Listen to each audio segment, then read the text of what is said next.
Hola, muy buenas. En este vídeo vamos a intentar explicar la normativa sobre transparencia y buen gobierno respondiendo a 9 sencillas preguntas. ¿De acuerdo? Bueno, pues empezamos.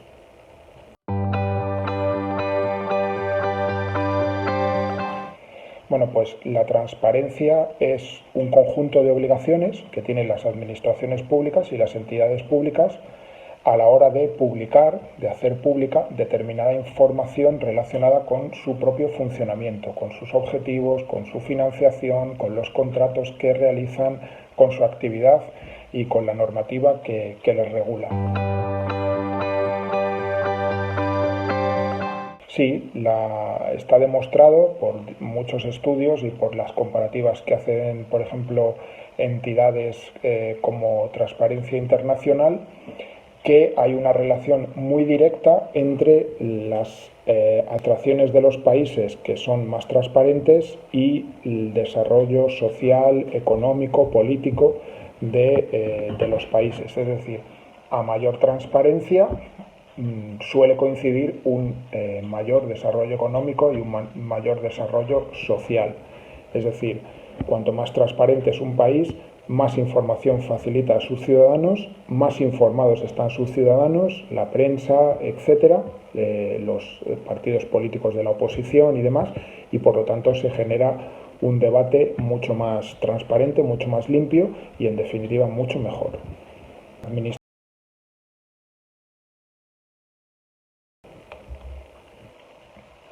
Bueno, pues tenemos dos normas fundamentalmente que os pongo aquí. Una norma es la Ley de Transparencia del Estado, y la otra es la de Transparencia y Buen Gobierno de nuestra comunidad autónoma, que curiosamente se anticipó en su publicación unos meses y salió antes, fue aprobada y publicada unos meses antes que la normativa del Estado, pero sigue en lo fundamental a la ley estatal porque ya se había fijado en su proyecto de ley. Por lo tanto, no hay contradicción en las normas.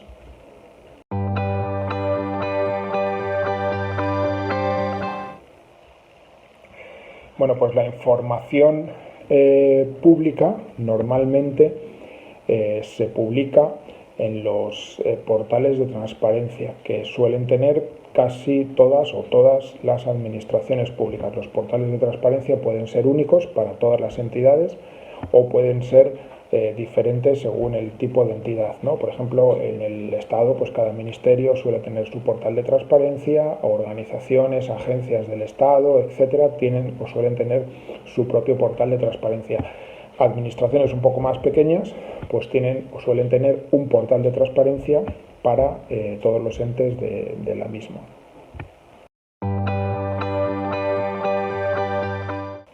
¿Cómo se clasifica la información? Bueno, pues la información se clasifica normalmente dividiéndola en 3 tipos. Por un lado tenemos la información institucional, organizativa y de planificación, es decir, de qué administración se trata, cómo está organizada. Normalmente se suelen expresar, por ejemplo, los organigramas de las distintas administraciones, y en el caso de que tenga aprobados planes a largo o medio plazo, en el caso de que tenga aprobadas normas de funcionamiento y demás, también se publicarían en esa parte. Por otro lado tenemos la información de relevancia jurídica, que es aquella información que se refiere a la normativa que ha de seguir la administración pública. Por ejemplo, en el caso de la Diputación de Badajoz, pues serían las leyes sobre el régimen local que nos regulan, serían también pues las normas que apruebe el Pleno sobre el funcionamiento interno y demás. Y por último tenemos la información que suele ser el meollo de la cuestión y la información más demandada y que probablemente pues sea la más importante, que es la información económica, presupuestaria y estadística, donde se reflejan todos los presupuestos, dónde se gasta el dinero, dónde se recauda, cómo se gasta, cuáles son las partidas en las que se gasta, y también la contratación administrativa, que suele ser un factor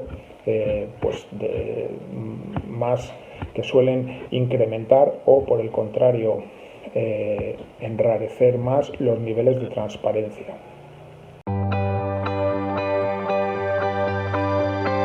Pues sí, normalmente se publican todos los datos, incluyendo los datos de carácter personal, y en este sentido hay que hacer aquí un pequeño paréntesis, porque normalmente las normas de transparencia o la transparencia y la protección de datos suelen estar confrontadas, ¿no? Es decir, no siempre se llevan bien. Por lo tanto, hay que ir dilucidando caso por caso si se deben publicar o no se deben publicar datos de carácter personal. Lo que tienen dicho las administraciones que se dedican a informar sobre este tema, por ejemplo, el Consejo de Transparencia y Buen Gobierno o la Agencia Española de Protección de Datos, es que en el caso en que la información de carácter personal sea relevante, se debe facilitar. En el caso de que esa información no sea relevante, pues debería protegerse los datos de carácter personal. Y en todo caso hay determinados supuestos en que los datos de carácter personal no se deben publicar, cuando afectan a determinadas cuestiones que están especialmente protegidas por la ley. Por ejemplo, algo que siempre se pregunta: ¿se debe publicar la nómina de los empleados públicos o de los directivos o del presidente de la Diputación o de los directores de área, etcétera? Bueno, pues la nómina no se debe publicar, no se puede publicar, porque en la nómina, por ejemplo, están recogidos datos que afectan a la intimidad de la persona, como por ejemplo lo que se le descuenta de IRPF, que puede ser o hacer referencia a una determinada situación familiar, y por ejemplo ahí también se pueden publicar determinadas cuestiones relativas o en la nómina, quiero decir, aparecen determinadas cuestiones relativas a la seguridad social que tampoco deberían publicarse, o por ejemplo si se pagan cuotas sindicales, eso pertenece a la intimidad de las personas. Ahora bien, las retribuciones del presidente, las retribuciones de los directores de área, bueno, pues eso sí se debe publicar, pero siempre en bruto, para que la gente sepa qué partida presupuestaria, qué cantidad de dinero se destina a ese fin, pero lo que no se puede hacer en ningún caso es publicar datos de carácter personal. Pues la información pública es la parte, digamos, que no entra dentro, o el acceso a la información pública es la parte que no entra dentro de lo que viene publicado en un portal de transparencia y que en principio es información que está accesible para todo el mundo. Es decir, si yo, por ejemplo, quiero saber una determinada cuestión sobre una decisión que ha tomado la Diputación de Badajoz y esa decisión no está publicada en el portal de transparencia porque no hay obligación a publicarla, sí puedo cursar una solicitud y en esa solicitud pedir bueno, pues toda la información que yo quiera relativa a ese expediente. Bueno, pues el derecho a solicitar información pública de las administraciones públicas lo tienen todas las personas físicas, personas jurídicas, nacionales o extranjeras, residentes en España o residentes fuera. Es decir, puede pedir información pública tanto un ciudadano de la provincia de Badajoz como un ciudadano que resida en México y tenga nacionalidad brasileña, por ejemplo. La información pública está abierta a cualquier entidad, cualquier persona física, cualquier persona jurídica.